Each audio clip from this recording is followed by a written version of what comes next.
샬롬 할렐루야. 로마서 7장 21에서 23절이요. 그러므로 내가 한 법을 깨달았노니 곧 선을 행하기 원하는 나에게 악이 함께 있는 것이로다. 내 속 사람으로는 하나님의 법을 즐거워하되 내 지체 속에서 한 다른 법이 내 마음의 법과 싸워 내 지체 속에 있는 죄의 법으로 나를 사로잡는 것을 보는 도다.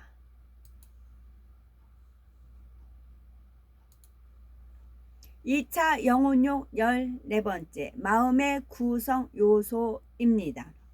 큰 마음, 영의 마음을 이루기 위해 마음의 구성 요소에 대해서 살펴봅니다.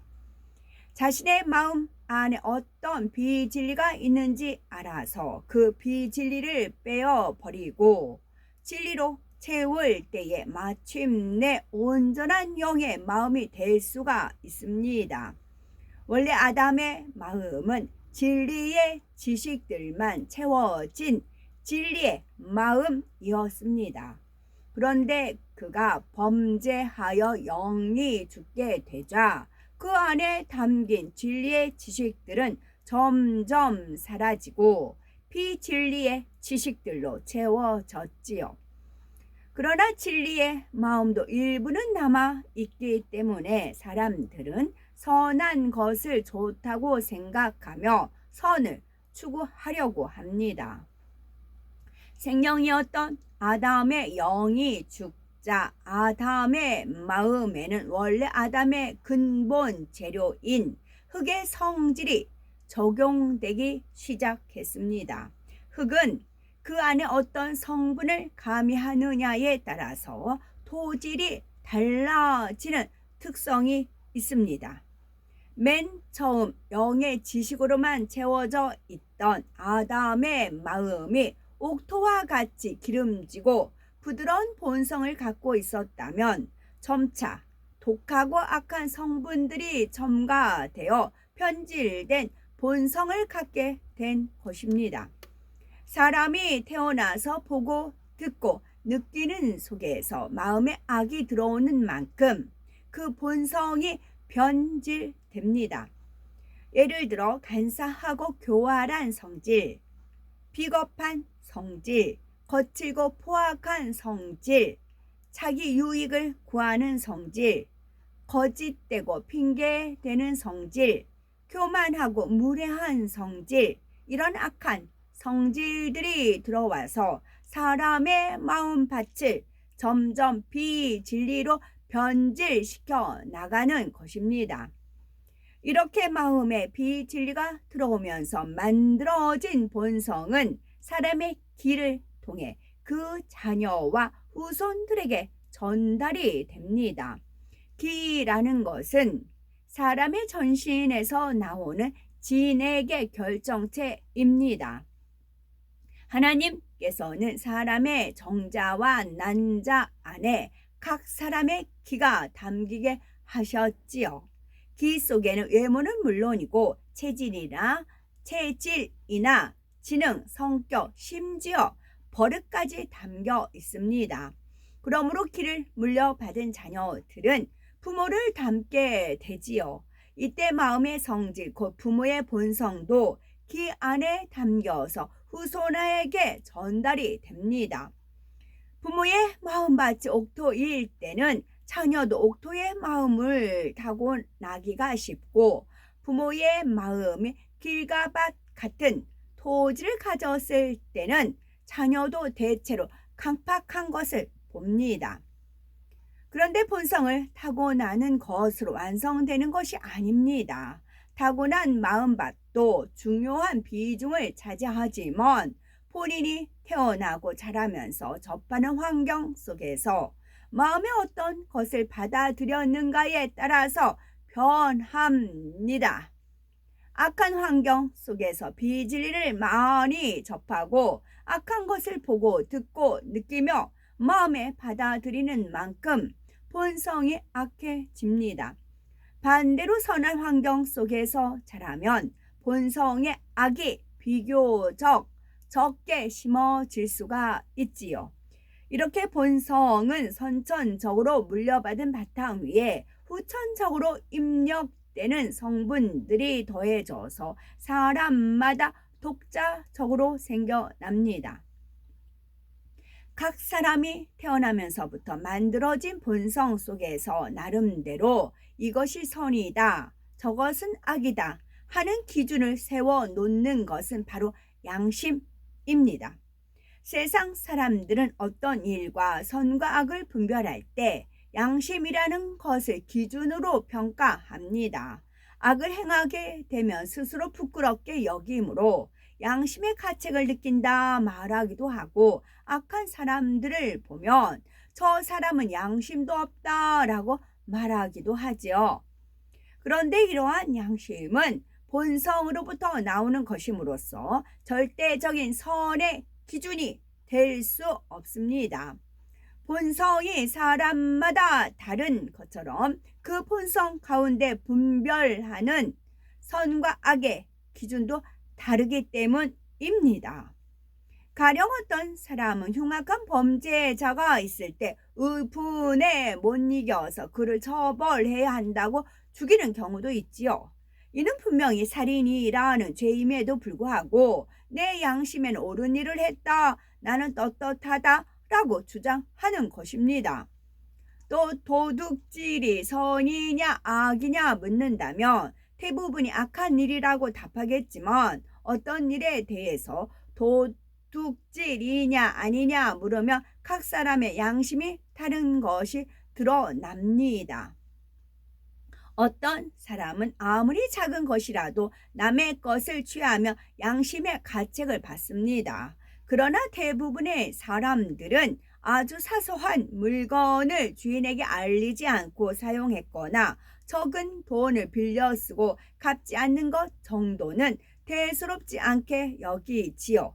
이때 상대가 왜 남의 것을 함부로 손대느냐 하거나 빌려준 것을 갚으라 하면 오히려 그렇게 작은 것을 가지고 속 좁게 군다라고 오히려 상대를 좋지 않게 생각하는 경우도 있습니다. 또한 세대와 지역에 따라서도 양심의 기준이 많이 달라집니다. 예를 들어 누구나 부모님을 공경해야 한다라고 생각하겠지만 공경하는 방법도 사람마다 다릅니다. 서양 사람들이나 젊은 사람들은 부모님께 인사를 드리기 전에 다른 가족을 만나 먼저 인사해도 부모님께 무례히 행했다고 양심의 가책을 느끼지 않습니다. 이렇게 세상 사람들의 양심은 각각이라서 선과 악의 기준이 될 수가 없습니다. 그럼에도 사람들은 자기 양심의 기준이 선하고 옳은 것이라고 착각하면서 살아가지요.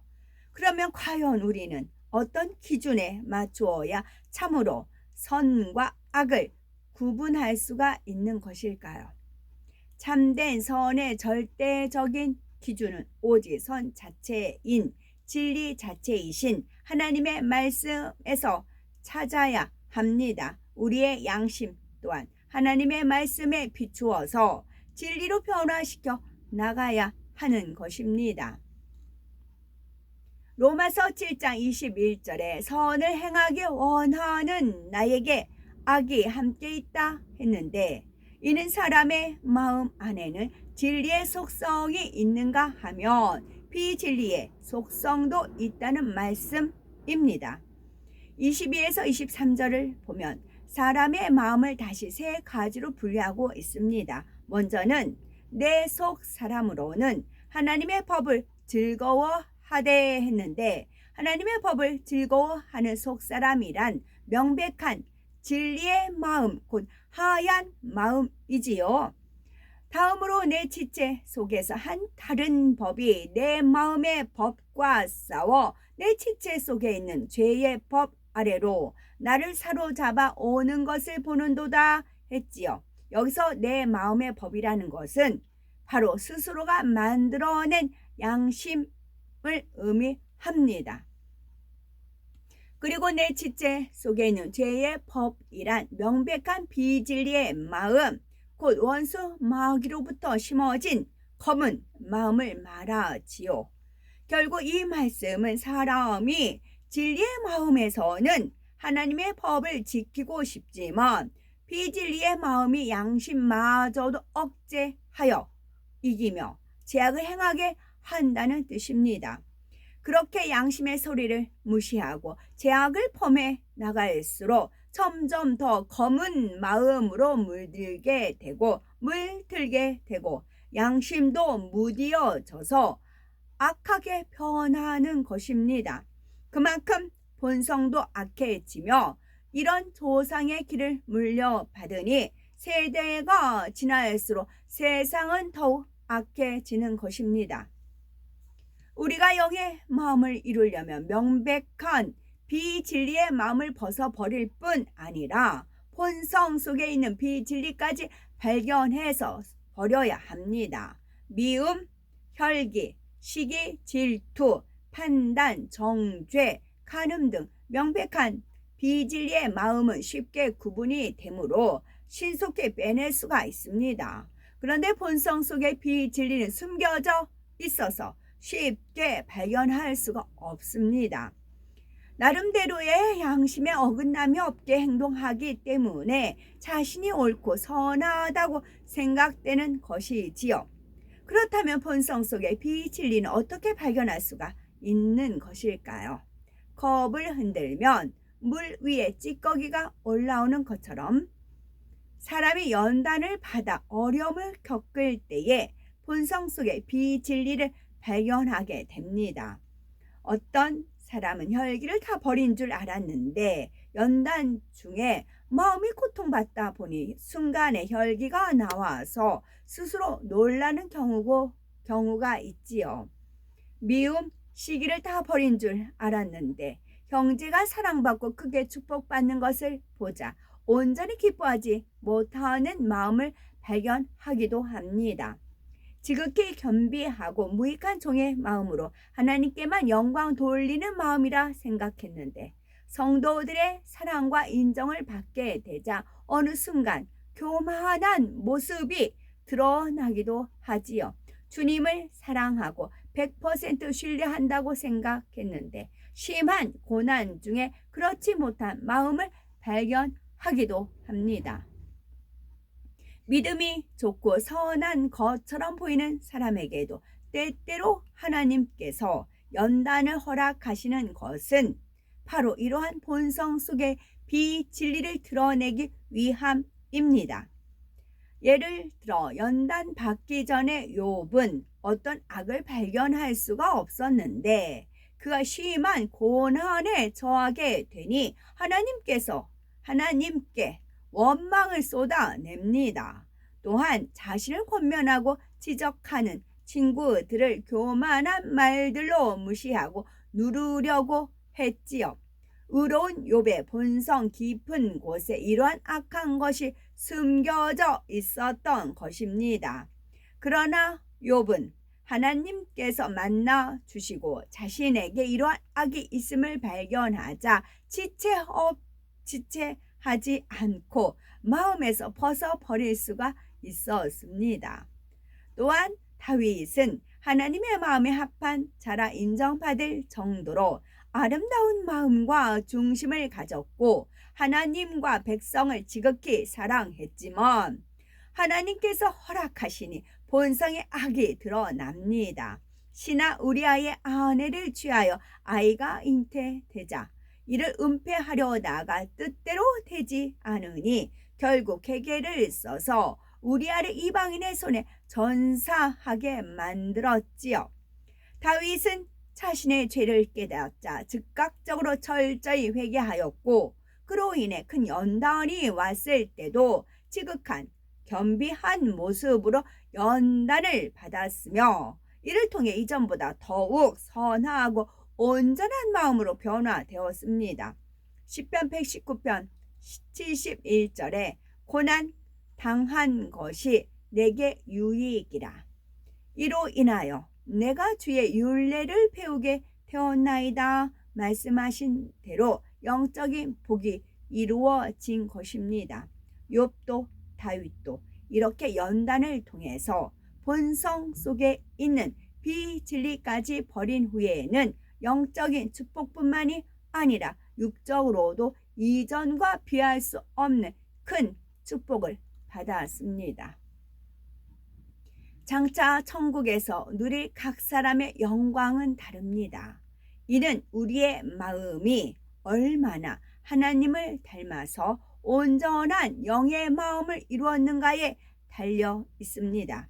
그러므로 우리는 영혼육의 말씀을 잘 양식 삼아서 온전한 영의 마음을 이루어서 천국에서 해와 같은 영광의 자리에 이르는 우리가 되셔야 되겠죠. 아멘.